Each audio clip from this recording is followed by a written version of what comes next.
Thank you for joining us today and welcome to the very first Global Youth Town Hall organized by the United Nations Office of Counter Terrorism's International Hub on Behavioural Insights to Counter Terrorism. I want to thank all the virtual participants. Thank you for the peace-driven messages you have sent to us. Most of you highlighted the importance of youth engagement in the field of counterterrorism and the prevention of violent extremism. Many of you mentioned the role of education and the key empowerment of women. Some of you also stressed the need for building unity and inclusivity. Every day we see young women and men demonstrate their resolve to live on a peaceful planet with courage to stand up against intolerance, hate, and terrorism. We also know anything that is intended for youth and doesn't involve them will never achieve the desired result. Our collective goal is a future without terrorism. Youth are the fuel for that future. This is in line with the top priority that the government of the State of Qatar assigns to empowering and supporting the participation and advancement of youth. Youth are the agents to achieve stability, prosperity, and sustainable development, as well as in the prevention of radicalization conducive to violent extremism and terrorism. Please take account into this every single time we talk about terrorism. Think that terrorism, what try to do is to break all elements of social cohesion, which are basically come from civil society, and to put back civil society into the consensus as one of the central elements to fight terrorism. Thank you so much. Your Excellencies, distinguished guests, colleagues, friends, and students, I extend a warm welcome to you on behalf of Hamad Bin Khalifa University, a proud member of the Qatar Foundation.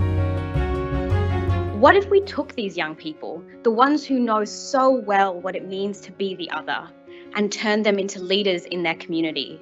To be the bridge between people who don't feel that they belong. A future where young people's voices are at the center of development for interventions, for policymakers and practitioners, to ensure informed and effective prevention and countering of violent extremism. How radical is that? I am born and raised in Sweden, but my parents are originally from Somalia.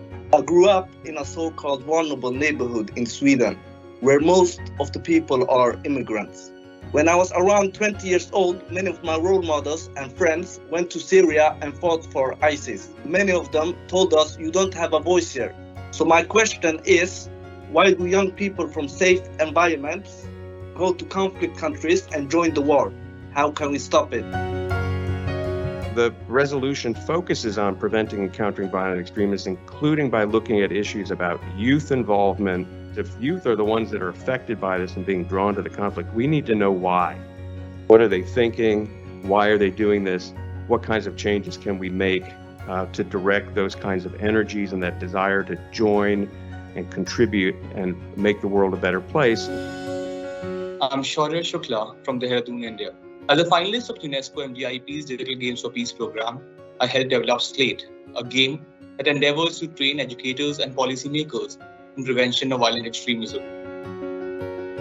We recognize that women and girls are marginalized from schooling all around the world. Take the case of women and girls in Afghanistan after the Taliban takeover. The fact that they are pushed out of educational spaces diminishes their agency and makes them more susceptible, through their vulnerability, to radicalization. I'm a master's student of human rights and humanitarian action at Sciences Po Paris and a peace activist. How do we find common grounds in more and more complex and multicultural societies? And how do we facilitate these kind of conversations for them to be as inclusive as possible? My name is James Paul Nyagumburu. Coming from Kenya, I am made painfully aware of the history of terrorist attacks that have plagued the nation. The 1980 bombing of the Norfolk Hotel, the 1998 siege of the US Embassy in Nairobi, and more recently and very fresh in my own memory, the 2013 Westgate attack. Seeing as how young these perpetrators were, it's very painful. I will talk to you today about one specific aspect of today's terrorist landscape, and that is the use of misinformation.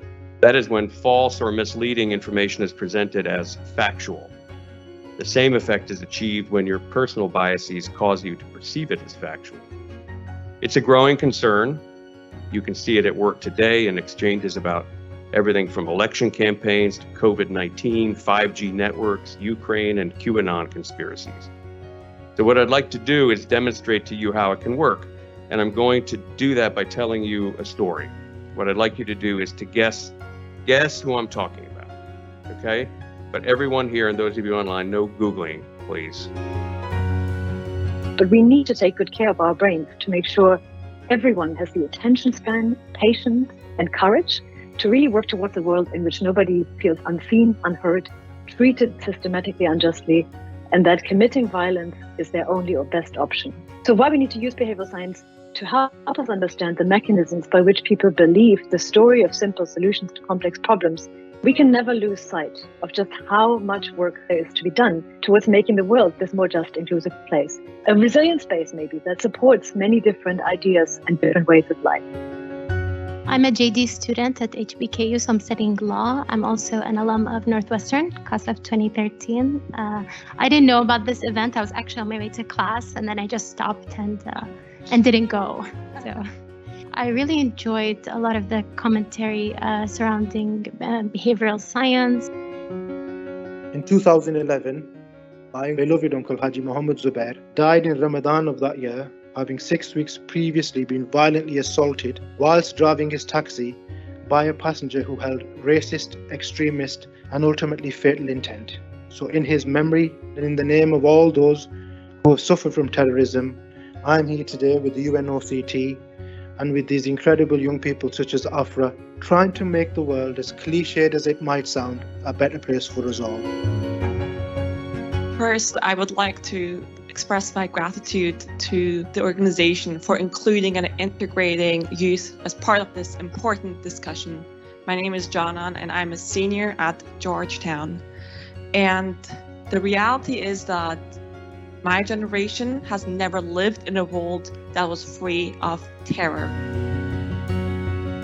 I think it's a point that's not widely talked about, and that's investing in the youth, investing in platforms where we can listen to the youth and get to understand them, and also invest in the educational sector.